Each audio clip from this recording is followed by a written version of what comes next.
What's up, you guys? American, welcome back to my channel. No, you grow up. So I don't really have much of an intro for today's video, so we'll just jump right into the topic. Today that topic is in-package collecting versus out-of-package collecting. So before I get into anything, I don't want this to be a conversation that sparks any arguments. It's not why I'm doing this. I'm kind of just talking about my journey and why I do things the way I do. If somebody else chooses to do something differently, that's honestly none of my business. There's no right or wrong way to collect things. This is just the way that I've found to be the most fun for me. So as you guys can tell, I am definitely an opener. I am definitely an out-of-package collector, but I do have a ton of things that are in package, and that's because I do see the merit in both. When I first started collecting, I actually was an in-package collector for all modern figures. That time was very short-lived. I was only collecting Turtles figures at the time, and that's kind of where I want to start this conversation, is when I went from being an in-package collector to being an out-of-package collector. So the exact moment for me is when I got the Raph and Casey NECA Movie 2-pack. It was the first time I had actually gotten doubles on things because I wanted to open these so badly. I wanted to play with them.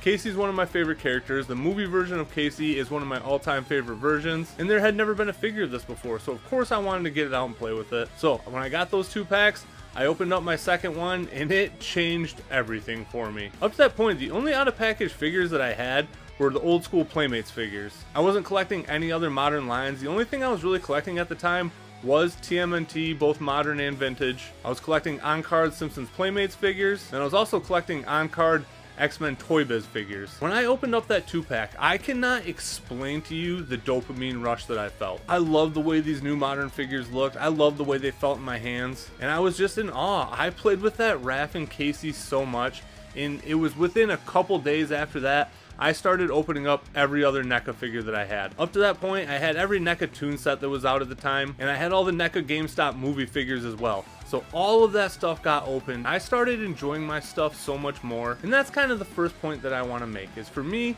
I really wasn't enjoying these figures as much as I could have until I opened them up, and I didn't know that until I did open something up. Now that's not trying to talk an in-package collector into going and just opening up all their stuff or even one thing, but I'm just telling you, at that time I didn't really know what I was missing out on. The only reason I was collecting in package is honestly because I was still pretty ignorant to the whole collecting world at the time. At the time I just thought real collectors did keep their things in package. I knew that's what made it a collectible, that's what makes it hold its value. But then I started watching YouTube, and once I started doing that, I saw all these people that were opening their figures and playing with them, and it seemed to be the majority of the people that I was watching. And again, I'm not putting down in-package collecting, but I feel like it would kind of be much harder to make a YouTube channel around your collection if you were an in-package collector. Yes, I do see the merit in keeping your figures in package, and we'll get to that in a second, but to be able to really review a figure, to really be able to tell you about a figure, you have to take it out, you have to play with it, you have to look at it from all angles, you have to see all the accessories they come with, you have to feel how it articulates and moves and poses. I feel like that's just a huge chunk of the experience, and if you're not opening up your figures,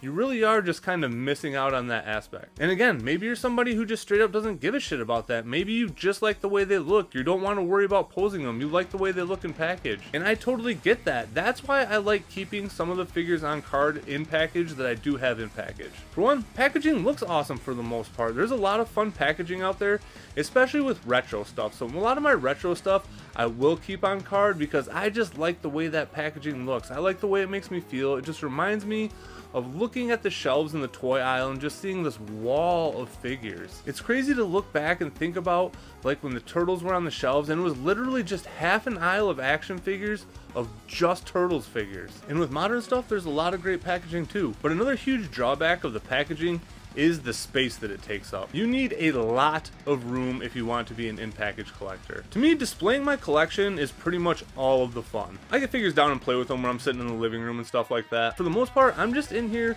looking at all this stuff, enjoying it, and that's the way I really do just, I guess, enjoy my collection, is just by being here, looking at all my figures, looking at all the teams that I've built, all the worlds that I'm putting together. And sometimes you just can't get that same vibe when you're collecting things in package, especially when you're at the point where you have so much stuff that you're having to store it sideways and you can't even actually see the figures themselves. Being someone that's really focused on the way their display looks, I feel like that's kind of why it was a no-brainer for me to start opening my figures too. I like putting teams together, I like getting them in dynamic poses. Am I the best poser in the world?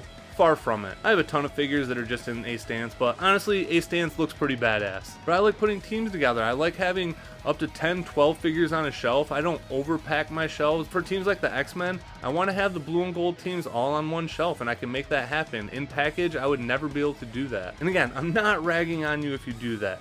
But for me, I feel like it would just be much more difficult to actually enjoy the things I have. A huge reason for people to leave their things in package is for the value. Taking it out of package is going to hurt a lot of figures on the secondary market. And honestly, between comics, Lego, and action figures, I'm still up pretty far compared to what I paid for things. There are some things that after a couple years really go up in value even if it is out of package. So for me, there's been times where I've gone to resell things, I'm like, yeah, I wish I would have left this thing in package because it would have got me a few more bucks. Clearly it's happened. I've sold thousands of dollars worth of stuff on eBay. But as a whole, I haven't regretted taking figures out of their package. For me, it was the right move, and once I did it, I never really looked back. If there are things that I do want to keep in package, I will buy 2 of it. For me, like I said, it just has to be something really special for me to get 2 of. Like, I've gotten doubles of pretty much all the NECA movie line because, I don't know, it's just a really special line. Nothing like that's really ever been done before. And I really just did want to have a set of those to keep in package forever as well. I would have liked to have done it with the NECA Toon line, but there's just way too many sets to make that possible. So a couple things here and there that I really do like I have doubled up on, but for the most part, I'm just getting 1 set to open. With Super 7, I've gotten doubles of things that have gone on sale, because that is another line that I do like a lot, and I really do like the packaging of that line as well. So again, it's different strokes for different folks. Everybody likes things differently, everybody collects things differently, and that's okay. We all don't have to do things the same way, because if we did, honestly, it'd be really fucking boring. So if you're in Facebook groups, don't be one of those people that are dogging on people if they're pissed that their package came damaged and their boxes came messed up. Yeah, I know most of us just throw packaging away, but to some people it means something, so don't belittle them, don't put them down, because I do see the merit in both. I don't see a right or wrong, I just see what makes you the happiest, and the only thing that matters to you should be you. So I hope you guys enjoyed this video. Kind of a quick one. I just kind of wanted to get some of my thoughts out on that. It was kind of part of a bigger video that I'm dissecting and I don't think I'm going to do now. So I might just break those things up into a couple smaller videos like this. So let me know how you guys feel. Do you keep your stuff in box? Do you open it up and play with it? Do you do both? I feel like I have one of the best comment sections in YouTube. I really don't have anybody being douchebags in there. You guys are awesome, so I'm really hoping you guys keep this one civil too. But I don't have a lot of worry about it. Like I said, you guys are awesome. You guys are what keeps me going, and I just really appreciate all your support. So take it easy, be safe, and I'll catch you guys later. Peace.